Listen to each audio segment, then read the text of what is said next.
If you look at Monroe game, I just, it's one of those games that you always kind of get worried about that you're going to play up to par. And I thought we were kind of sluggish a little bit. We didn't put a consistent game together, but you get a W, in conference play. I guess that's important. You can tell they've gotten a lot better because of their size. The big kid was pretty good, and I think she did a good job for them. And their guard play is getting better, more experienced. But tough game. We were able to come away with a win, and that was important. And then Troy game is Troy game, There's going to be a lot of scoring, a lot of fouling, a lot of turnovers, a lot of everything that kind of went down. But, for us to come back and fight back, I thought the kids did a really good job. Our fourth quarter, we held them to 10 points. That's pretty big for us, to hold a Troy team to 10. We were able to score 20 to bring it back. So pretty good game, just kind of disappointed the way it ended. But, just sometimes you can only control what you can control. So that's kind of tough situation for us. We could have been tied for first, and now we five-way tie for second. It'd be very difficult. Troy would have to lose 3 games for us to even be conference champs. So we're just going to play for the C's right now and play for the tournament. So what have you found out since the game Saturday? Well, we talked to the assignment secretary, and we were right. It was an intentional foul. And so they should have gone to the monitor and look at it. And then because it's away from the ball, it's an automatic. We get to choose who's going to shoot, and we get the ball back. With 11 seconds left, I liked our chances. And we didn't have, and that's what I was arguing. I didn't have a timeout to be able to challenge it. But my argument was that's why we have, you go to the monitor. We have the monitors under a minute. You can go check that and see what. And they were just pretty adamant. The referee was pretty adamant about it wasn't a foul. It was a foul, but it wasn't an intentional foul. And I mean, it's so obvious.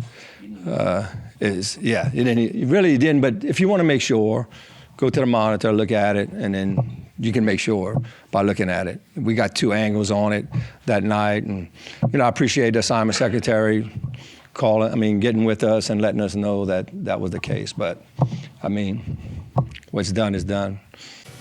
How important is it, I guess, to emphasize to your team, to not let technicalities and things like that get to them, and just kind of focus on what happens between the lines and win the game and compete, Yeah, I guess maybe 20 years ago it would be easy, but with social media, I thought we were all promoting that.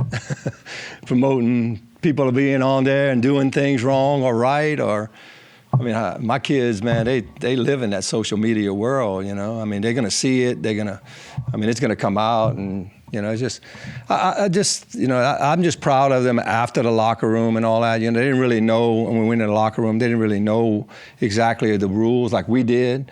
And, just kind of stick together. They're going to continue to work. They're very, very resilient. And they know that they can play with anybody in the league. So it's still about winning the tournament. So it's just tough for me to see that, those kids. I see it every day. Y'all don't get to see what I see every day and how hard they work and how important it is to win a league game, man. That's what they play for. So yes, it's a little disappointing, but we'll move on and hopefully we can make a run in the tournament. Going back on the road where y'all played very well this year.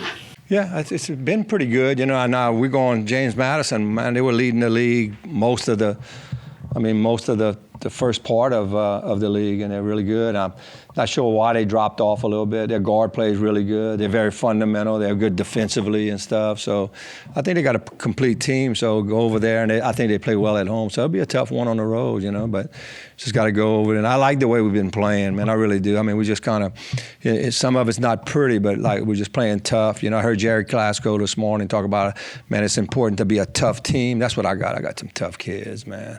I think they're really tough. They fight. They'll fight until the end. They don't ever give up. We down by 9 with I don't know how many seconds left, and able to come back and fight like that. You got good kids. I still see she didn't score a lot the other day, but it seemed like Blanton is really starting to understand, and I like what I'm seeing from her. Yeah, I thought she's doing. I thought against Monroe, she did a good job on the defensive side, being aggressive because we needed to press and we needed to get some turnovers.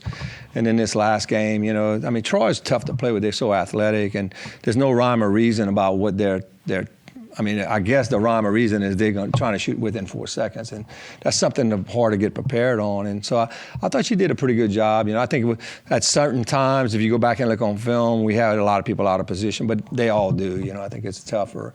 But yeah, she's got a good IQ. I think she's going to continue to get better, and she's got some nice size for a guard, and she can rebound. She can do some good things. And I think to me is like, and we talked about her just kind of letting the game come to her, and being a little bit more patient in what she's doing. But I think that's what she's doing, and I think it's getting better.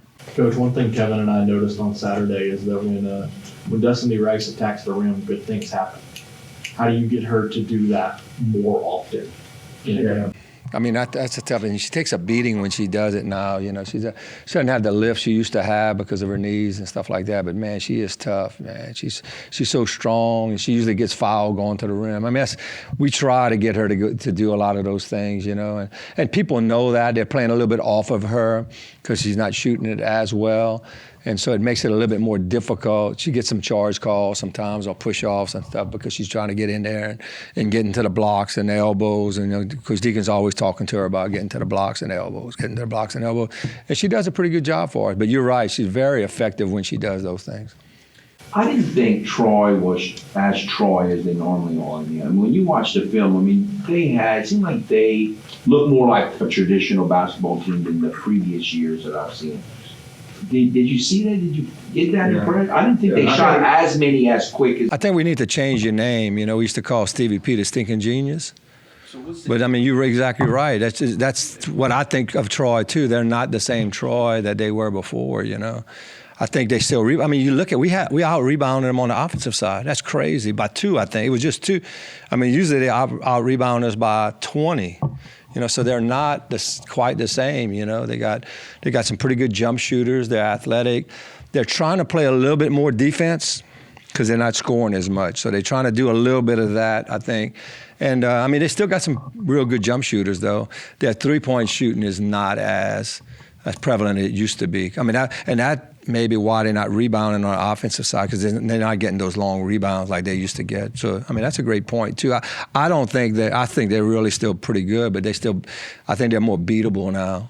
People are matching up better to them throughout the – Texas State had an opportunity to win this past week. We did twice, going in overtime. Southern Miss beat them the first time, and they'll have to play again. So it'll be a good game. But, yeah, I think they're not quite the same team they used to be. How close is Lene to being back, and how big will it be for her to be back in the lineup to help? Yeah, today we'll be able to tell. I always I'm real patient as far as for not trying to get too excited or anything, but she really looked good over the weekend. We knew she couldn't play, and she's the type of player that when she's going to come back, she's going to be 100%. It's funny how it is. It's either 100% or nothing. And so that's kind of where we're at. We'll see today in practice. I hadn't seen her this morning yet. I got a good report on her this morning, and so we're hoping that she's in practice today, and we can kind of see how she's banged up. She might be limping till Wednesday, and then all of a sudden jump out the gym on Thursday. So that's my hope.